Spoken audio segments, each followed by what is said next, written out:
The Bet by Anton Chekhov. 1. It was a dark autumn night. The old banker was pacing from corner to corner of his study, recalling to his mind the party he gave in the autumn 15 years before. There were many clever people at the party, and much interesting conversation. They talked, among other things, of capital punishment. The guests, among them not a few scholars and journalists, for the most part disapproved of capital punishment. They found it obsolete as a means of punishment, unfitted to a Christian state, and immoral. Some of them thought the capital punishment should be replaced universally by life imprisonment. "I don't agree with you," said the host. "I myself have experienced neither capital punishment nor life imprisonment. But if one may judge a priori, then in my opinion capital punishment is more moral and more humane than imprisonment. Execution kills instantly. Life imprisonment kills by degrees. Who is the more humane executioner, one who kills you in a few seconds, or one who draws the life out of you incessantly for years?"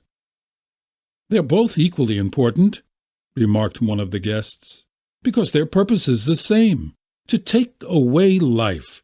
The state is not God. It has no right to take away that which it cannot give back, if it should so desire." Among the company was a lawyer, a young man of about 25.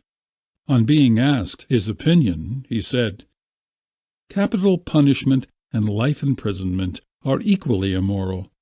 But if I were offered the choice between them, I would certainly choose the second. It's better to live somehow than not to live at all." There ensued a lively discussion. The banker, who was then younger and more nervous, suddenly lost his temper, banging his fist on the table and turning to the young lawyer, cried out, "That's a lie! I bet you 2 million you wouldn't stick in a cell, even for 5 years. "If you mean it seriously," replied the lawyer, "then I bet I'll stay not 5, but 15. "15? Done!" cried the banker. "Gentlemen, I stake 2 millions. "Agreed. You stake 2 millions, I my freedom," said the lawyer. So this wild, ridiculous bet came to pass. The banker, who at that time had too many millions to count, spoiled and capricious, was beside himself with rapture.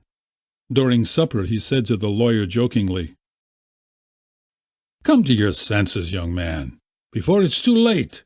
2 millions is nothing to me, but you stand to lose 3 or 4 of the best years of your life. I say 3 or 4 because you'll never stick it out any longer. Don't forget either, you unhappy man, that voluntary is much heavier than enforced imprisonment.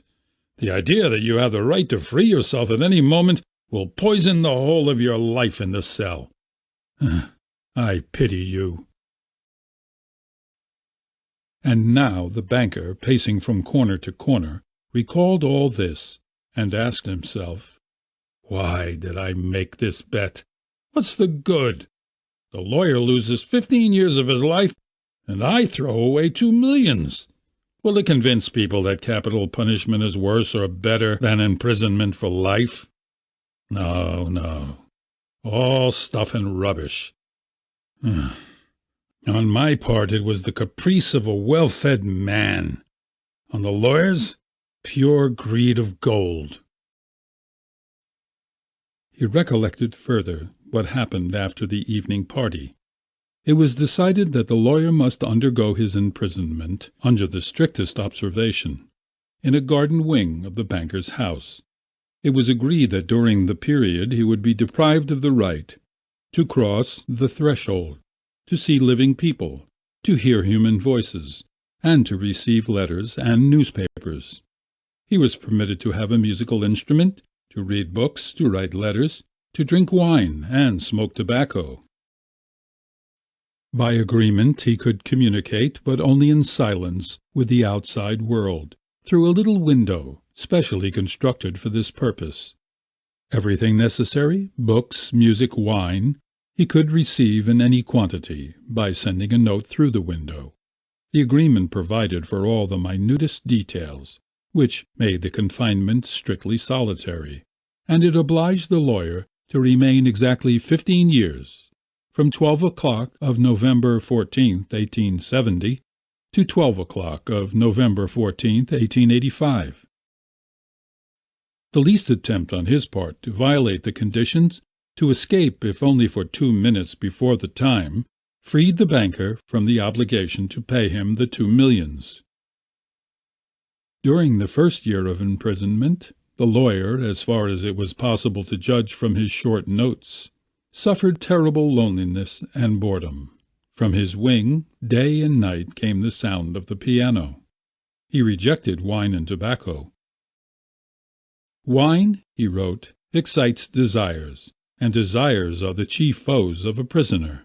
Besides, nothing is more boring than to drink good wine alone, and tobacco spoils the air in his room.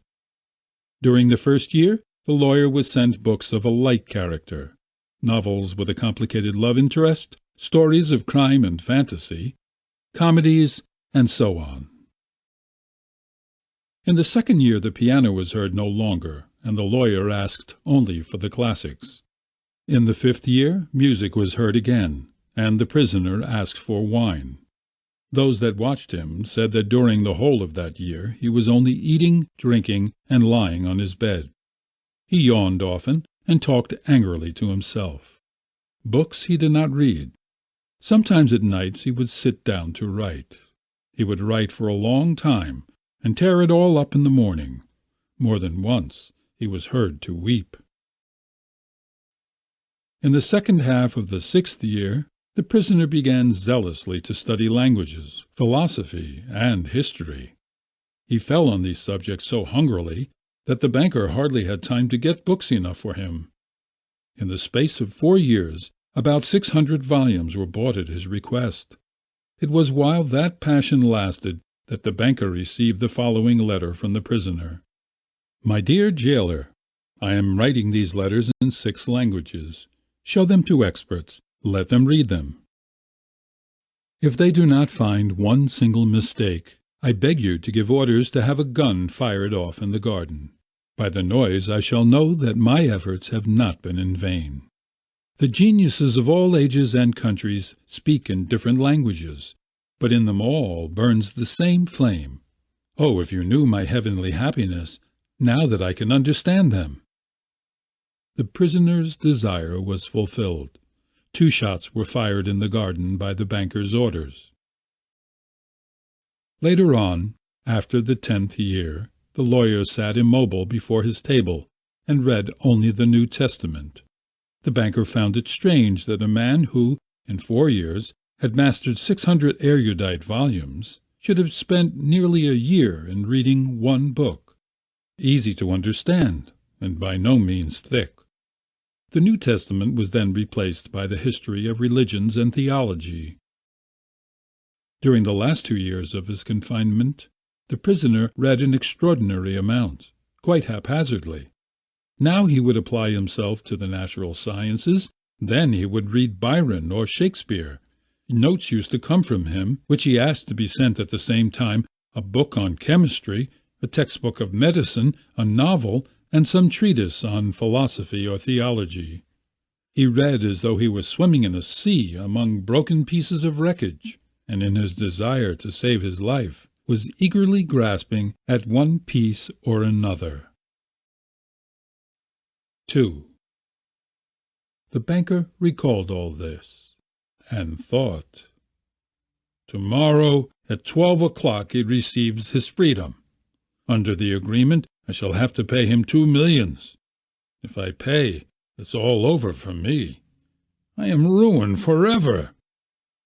15 years before, he had too many millions to count, and now he was afraid to ask himself which he had more of, money or debts. Gambling on the stock exchange, risky speculation, and the recklessness of which he could not rid himself even in old age, had gradually brought his business to decay.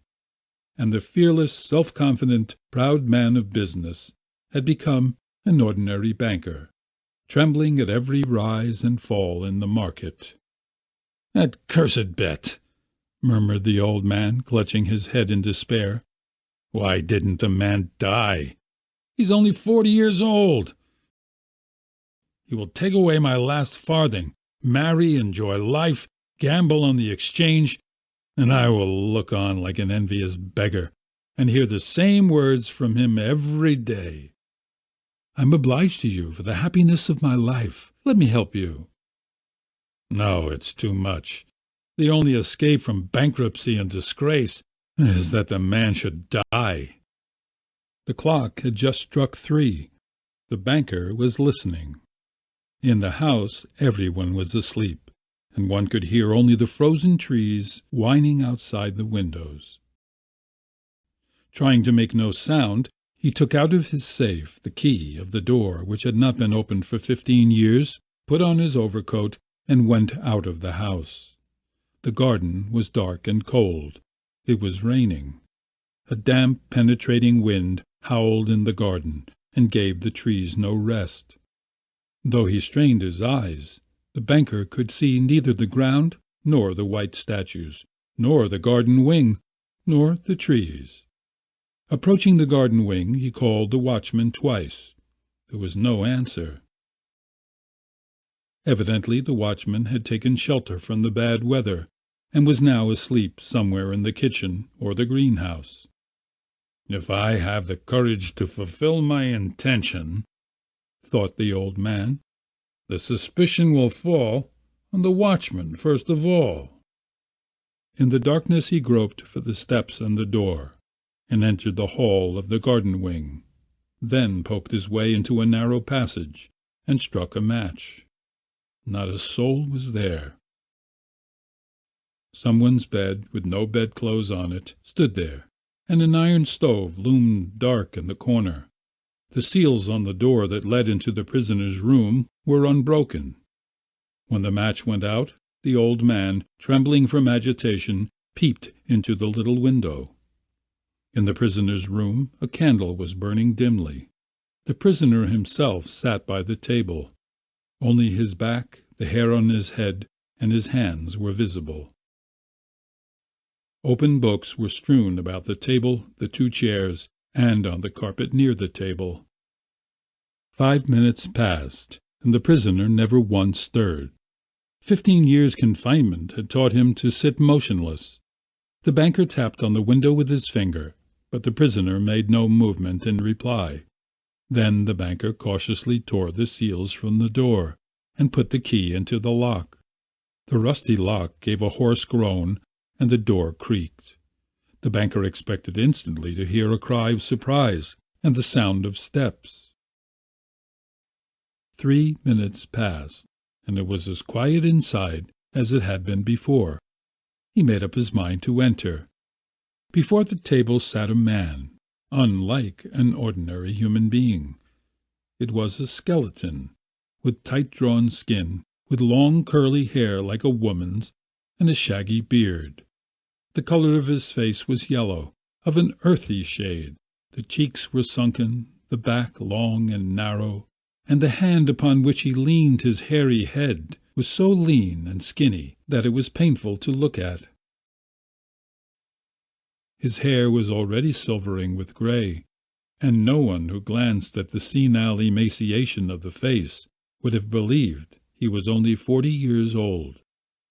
On the table before his bended head lay a sheet of paper on which something was written in a tiny hand. "Poor devil," thought the banker. "He's asleep and probably seeing millions in his dreams.